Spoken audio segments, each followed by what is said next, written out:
Hey everyone, Tech here. Welcome to Tech's Tavern. Grab a brew, pull up a chair, and let's do a quick look 5-minute shot type video on Guild Wars 2, but on crafting.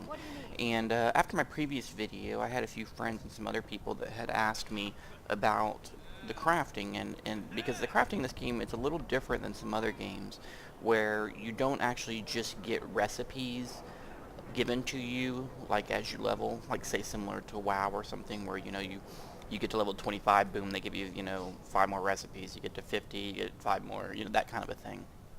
In this game, the way the crafting works, and this may not be, I haven't tried all of the 8 different crafting.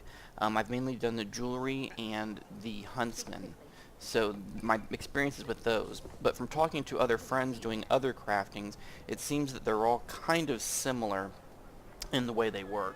And the way it typically works, and I will open up the jewelry crafting here, which is the one I'm kind of the furthest along with.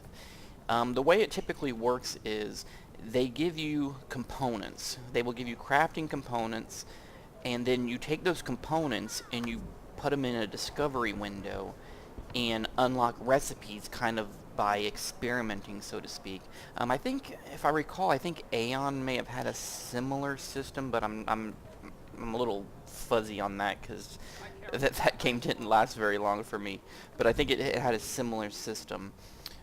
So like when I started off with the jewelry, for instance, the first ore that you get in the game is copper. And so I got all these copper, I got like settings, hook, and ban. Those were the first 3 that I got. And so you kind of had to logically figure out, and they did give me, I think on the jewelry crafting, they did give me like 1 recipe, which and maybe the other ones do this too, where they give you like a basic recipe, so it kind of says, hey dummy, look at this gives you an idea sort of thing. I don't remember exactly which recipe it was, but if you notice, if you look at a basic recipe here, you can see that in order to make a ring, it's kind of common sense. It takes a copper band, it takes a setting to hold the stone, and then it takes a stone of some type. And so if you kind of, in whatever crafting you're doing, if you kind of base it off of, putting components together, you can then start to see how the game opens up as far as, okay, ooh, that's a different stone. I've never had that stone before. Let me try to experiment and get a different recipe. As you can see here, I've kind of gone through the copper, and then I've kind of gone into the silver stuff now, which the silver stuff kind of starts around like level, I think, 30-ish and up jewelry. I mean, I could actually make jewelry, as you can see here, I'm level 26, so I'm kind of making stuff beyond my level, so to speak, but that's okay.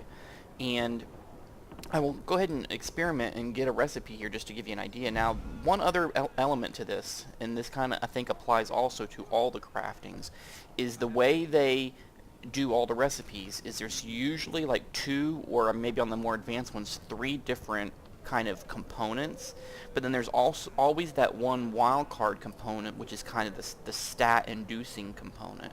And for instance, on jewelry, that item is the stones. So you're doing some of the pebbles you pick up, but you can also kind of make more advanced ones. So for instance here, this gives you an example. I can make this spinal, I don't know how you pronounce that, nugget, which is a 5 healing, 2 power one, by combining a pearl, a garnet pebble, and a pile of glittering dust. So I can actually kind of craft certain ones. So that allows you to kind of create more customized ones. And there's a few other things too, like for instance, in the jewelry crafting as an example, there's this copper filigree, which with this you can combine a stone into it to kind of enhance a stone. So you can take a basic stone that is, say, like I can take, which is these right here. So for instance, I'll give you an example. By using the filigree, I'm able to turn, say, this garnet pebble that is a 3 power stone, so to speak. I can turn it with a filigree into a 4 power stone.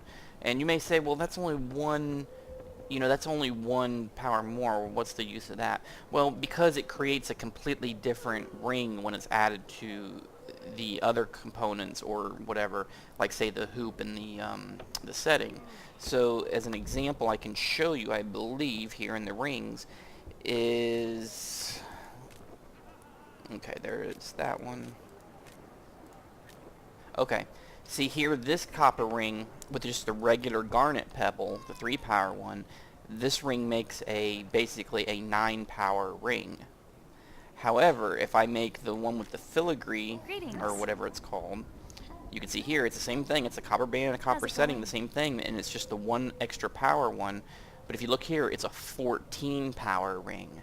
So it's not just the +1, it actually makes the base component of whatever you're crafting better. So if the other craftings have something similar to that, it is worth your time to make that slightly more advanced item.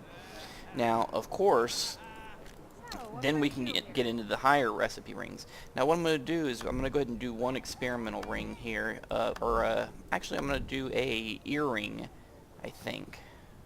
No, I'll do a ring. I haven't done anything with these peridot nuggets, which for my class this is a pretty nice stone. It's power and crit, which is, hey, that's win-win all the way around.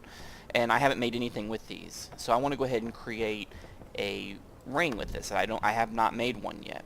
So we're going to make one silver band, and we're going to make one silver setting. May the Six watch over you. Okay, so now you go into the Discovery tab here, and you put the silver band in, and you can see, boom, with just the silver band, there's 18 possible recipes to unlock. I put this in, the setting, and it's still saying there's 18 possible. It doesn't change anything. But I put this in, and it's saying, hey, this looks like something. So we're going to craft it. And boom, we have a new recipe unlocked, which is a silver ring of honing. 13 power plus 5.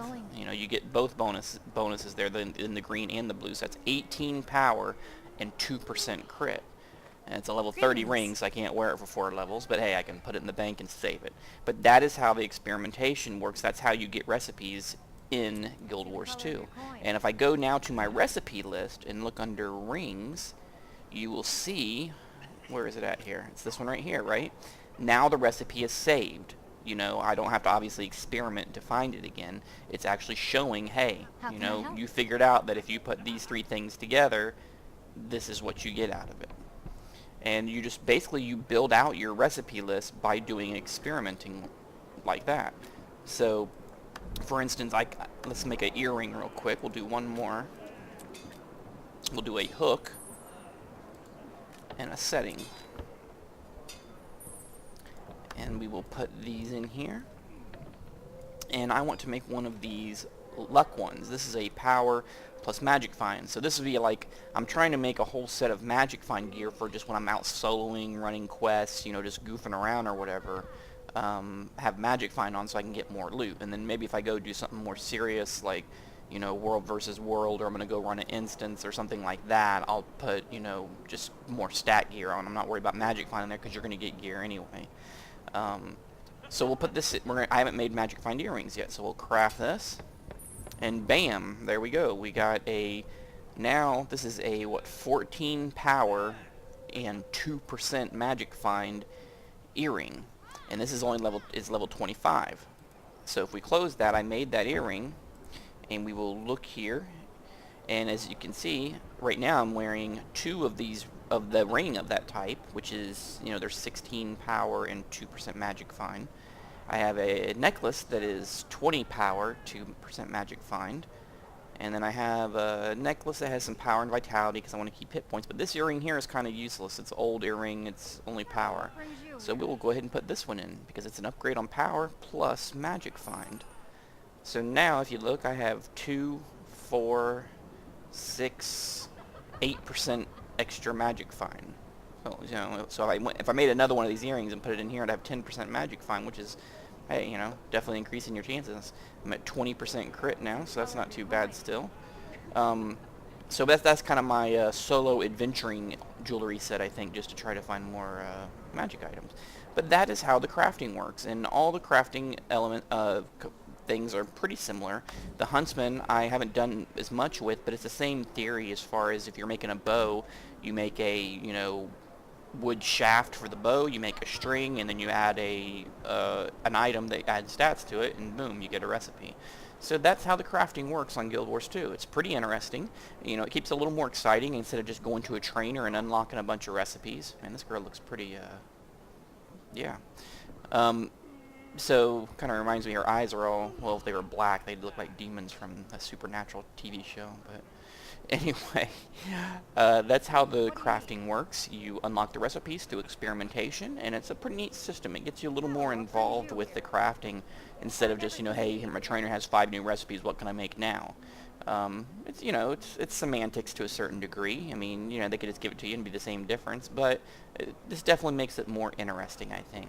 So that is it. Just wanted to do a quick video on the crafting, and I hope to see you guys next time.